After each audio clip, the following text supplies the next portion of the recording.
y'all, it's Chimdi. So I want to share a process I did with y'all because I talk a lot on this channel about process work and healing work. I want to give an example that's like super alive. This is a process I did literally a couple of days ago. It was inspired by the Tradwife trend that's all over these here internets. I like to think of myself as someone who is not very judgmental, you know? And I'm actually reading an amazing book called The Book on Mastery. It's a channeled book by Paul Selig. It's all about mastering Christ consciousness, which comes down to being able to look and see everything through the eyes of love, right? And not just the things that we like already, not the things that we already think are cool. Can we see everything as being of God? Can we see God in every person, not just the people who have our same maybe political affiliation, right? And I was reading this book like, I got it. Like, I could write this book because I know who am I judging? Nobody. And then I found myself on a Black creator's channel who is very into Christianity, which we love Jesus, okay? We love Jesus Christ. What I noticed was in the same way that Christianity was now something this creator was talking about, they were now also kind of giving this Tradwife energy. I use the term Tradwife and not traditional wife because Tradwife refers to this thing that's happening, which I think y'all know about, where it's like not just should women be staying in the house barefoot and pregnant in the kitchen, not just should they be that if they want to be that, but actually maybe like that's where they belong. And I think that's where it gets dicey, right? The whole thing to me about spirituality and specifically about Jesus Christ, it's about love. It's about really letting people be who they are. So if you want that life, that traditional life, yes, do your thing. And so I was asking myself as I was looking at this Black woman creator's channel and getting all triggered, I was like, baby girl,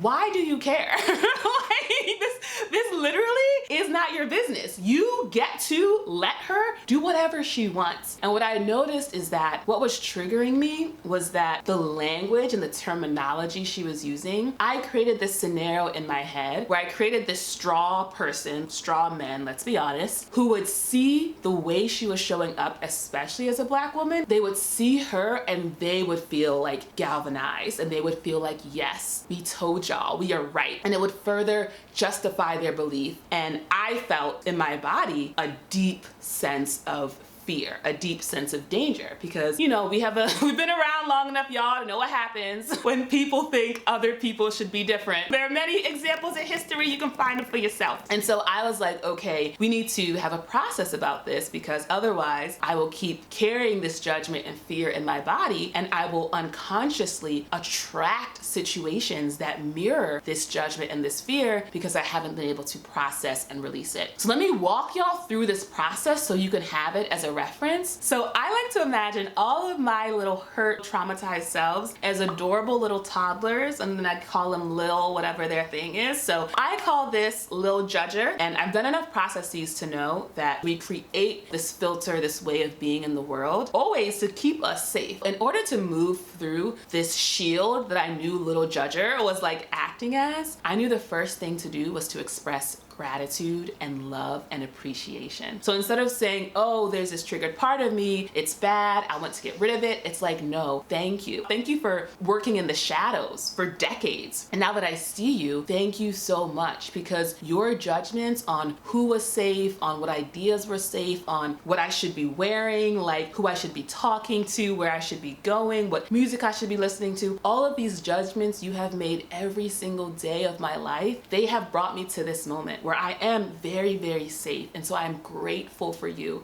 because I know that was your whole thing, was that you loved me so much that you wanted to keep me safe. So this process of loving on yourself, it creates all of this melting, and melting means sobbing, it means crying, it means weeping, because this part of you has been working thanklessly and now you're finally recognizing it and seeing it. And that's all these different parts of us really want. And then we could actually access the part of me that Little Judger was created to protect, which was this part of me that was scared out of her mind. As a Black female child growing up in America, you hear a lot of things and you get a lot of information that I was not able to process. Like, I remember learning there are millions fewer girls in the world because boy children are more valuable than girl children. You know what I mean? So like there's all of this darkness. So as a kid, as a young adult, as a girl, hearing these stats and being like, whoa, like not having the capacity or the resources to be like, I just heard this really scary thing about something that could happen to me just because of what I look like. And so I internalized all of that and created, of course, this judgment so that I could make sure I was always kind of staying in line. When I do these processes, I always bring in my spirit team. This is anyone who provides loving energy as you're doing your healing work. So I always bring in Jesus Christ. What if it was another Jesus? I love to bring in Hosier. He's always just like playing his guitar, like lovingly in the corner. A new member of my spirit team is Jeffrey Allen. He has 2 courses that I took that I loved. One was Duality. It's on Mind Valley. The other one is this one called Spirit Mind that he did with his wife Hisami. Both amazing. And I want to name the Mind Valley Duality course because 2 things that like blessed me with, like beyond blessed me with. One was this boundary concept of the permission rose. Sometimes we think of boundaries as these things that we create to protect ourselves. And instead he offered this idea of using a permission rose. So you imagine a rose in your hand and you have it like stretched out in front of you, right? And everything from your body to the rose is your energy. This is your space. Everything beyond the rose, that's other folks' energy, right? And when folks come closer to you, like literally physically, this rose still stays right in between y'all. Instead of needing to shield yourself from another person's energy, there's this invitation of like, okay, I give you permission to enter my space. And it's a really beautiful way of thinking of it because when we think of like protection, that implies attack, that implies,